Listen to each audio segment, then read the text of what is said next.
guys, welcome back to my channel. Today I'm going to show you how you can get a Microsoft 365 for free.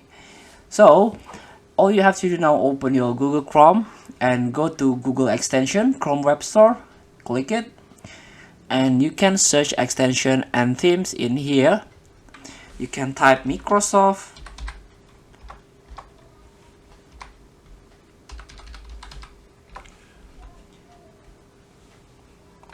So here we go, there's a MS Office 365 apps by obrecht.com.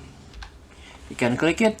As you can see, this is not official Microsoft 365 because of there is no Microsoft 365 again on Chrome extension.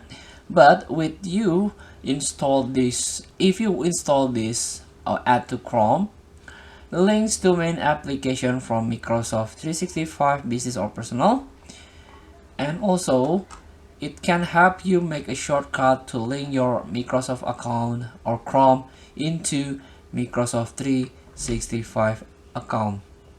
So feel free to try to add this extension. Thank you for watching. Don't forget to comment, like, and subscribe. Also click this button below. See you